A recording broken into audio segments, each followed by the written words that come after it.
What if I told you that a legend, one that's been dead for over 50 years, just came back, and it's faster, smarter, and more dangerous than anything Detroit has ever built?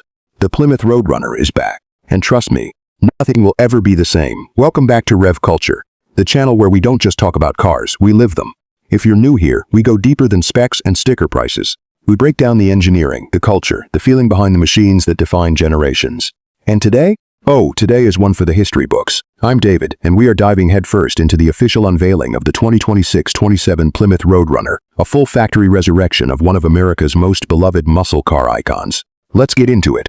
Here's what you need to understand before we pull this cover off. Plymouth as a nameplate was killed by Chrysler back in 2001. Gone. Buried. For 25 years, Roadrunner was nothing but a bumper sticker and a memory. But Stellantis, the parent company behind Dodge, Jeep, and Ram, listened to the fans, read the market, and said, beep beep, the 2026-27 Plymouth Roadrunner is not a concept. It is not a rebadge. It is a ground-up, purpose-built American performance machine, and it is absolutely stunning. Let's start where your eyes go first, the body.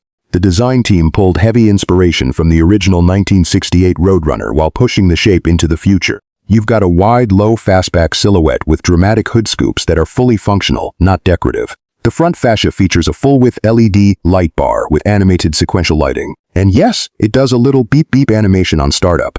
No, I'm not kidding. Yes, it's incredible. Aerodynamics were obsessed over here.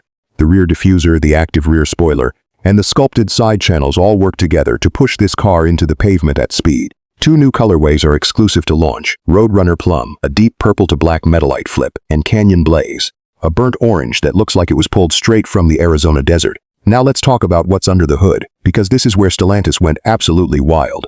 The base trim gets a 3.0-liter twin-turbo Hurricane inline-six, producing 420 horsepower and 468 pound-feet of torque, the same mill found in the Jeep Grand Wagoneer L, but tuned aggressively for rear-wheel drive performance.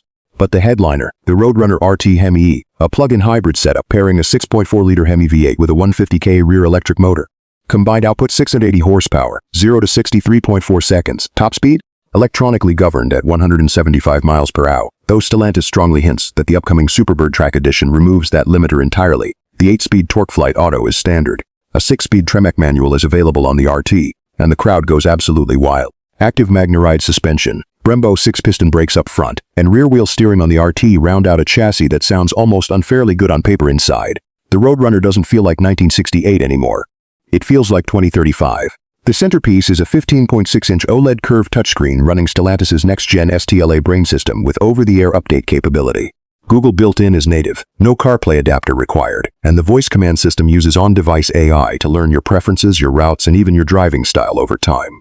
The digital gauge cluster is fully customizable. There's a dedicated performance display mode that gives you real-time torque vectoring data, G-force meters, and 0 to 60 tracking, all on a heads-up display projected onto the windshield. Level 2 Plus driver assist comes standard. Hands-free highway driving is available via a subscription package called Roadrunner Autopilot, which uses a forward-facing camera array and 4-corner radars. No LiDAR. Stellantis is betting big on camera-first systems, similar to Tesla's philosophy. One thing that stands out, the beep-beep mode. Engage it and the car enters a sport throttle, exhaust open, screen-animated personality mode. It's ridiculous, it's brilliant. It is the Roadrunner. For a muscle car, the interior is shockingly refined.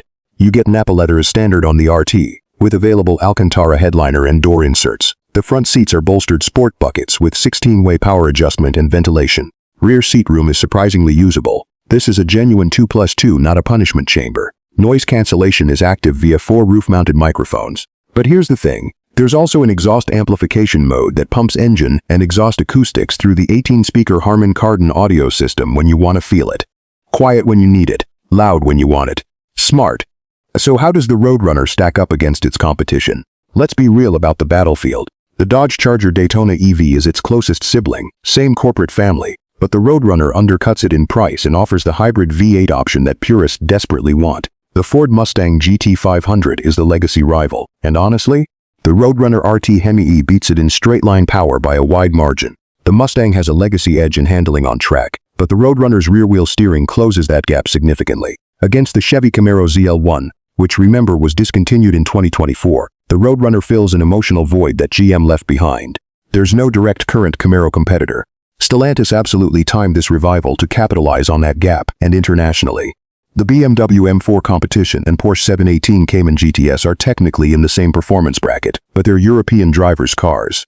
The Roadrunner is unapologetically American, loud, bold, emotional, and priced significantly lower than either of those. Where the Roadrunner may fall short, the infotainment system, while impressive, isn't as mature as BMW's iDrive or Porsche's PCM. And the HEMI-E hybrid system adds weight, 480 pounds for the RT. Not exactly featherweight. Let's talk money, not just the sticker, but the real cost of living with a Roadrunner. Fuel economy. The base Hurricane 6 returns an estimated 28 mpg combined, excellent for a performance car in this class. The HEMI-E hybrid comes in at 32 mpg combined with a 42-mile electric range for daily commuting. Real-world fuel costs are genuinely reasonable if you're charging at home. Maintenance. Stellantis is offering a 3-year, 36,000-mile bumper-to-bumper warranty and 5-year, 60,000-mile powertrain warranty, standard for the segment. The HEMI-E battery pack carries an 8-year, 100,000-mile guarantee. Oil changes on the Hurricane 6 come in around 8,510s at dealerships. The hybrid system reduces brake wear significantly thanks to regenerative braking, meaning rotor and pad replacement cycles are longer. Insurance? Expect $180–260 depending on your profile for the RT. That's higher than a Mustang GT but lower than a comparable M4. Long-term cost of ownership over 5 years is estimated at approximately $52,068, including depreciation, fuel, insurance, and maintenance, which puts it in a very competitive position against European rivals that cost far more to maintain. Here's the timeline. Stellantis officially begins production deliveries in Q3 2026, so roughly August through October 2026 for North American buyers. European and Australian markets follow in early 2027.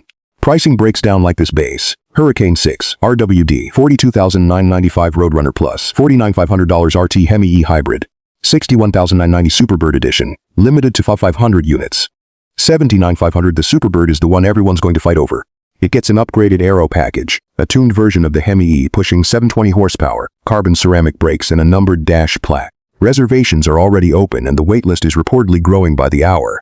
Dealer markups are almost certain on early allocations, so if you're serious about getting one at MSRP, locking in a deposit right now is your best move. Look, I've covered a lot of reveals on this channel. A lot. But this one hits different. The Plymouth Roadrunner isn't just a new car, it's a statement. It's Stellantis saying that performance, passion, and pure American muscle still have a place in a world racing toward electrification. It's a love letter to every kid who ever had a poster on their wall, every gearhead who mourned the death of Plymouth, every driver who believes that a car should make you feel something. Is it perfect? No. Is it heavy? A little. Is the infotainment catching up to German rivals? Not quite yet. But is it one of the most exciting, most emotionally charged new cars to hit the market in a decade? Absolutely. Without question. So here's what I want to know from you. Drop it in the comments right now. Which feature of the 2026-27 Plymouth Roadrunner excites you the most? Is it the HEMI-E hybrid power, the beep beep mode, the Superbird edition, or just the fact that this nameplate is alive again? Let me know. And if you want to be the first to see our full walk-around, track test, and long-term ownership review the moment they drop, subscribe to Rev Culture right now and hit that notification bell. We are going deep on this car all year long, and you do not want to miss it. I'm David. This is Rev Culture. Beep beep. We'll see you in the next one. Watch next. 2026 Dodge Charger Daytona full review plus subscribe button plus top 5 American muscle cars returning in 2026 playlist.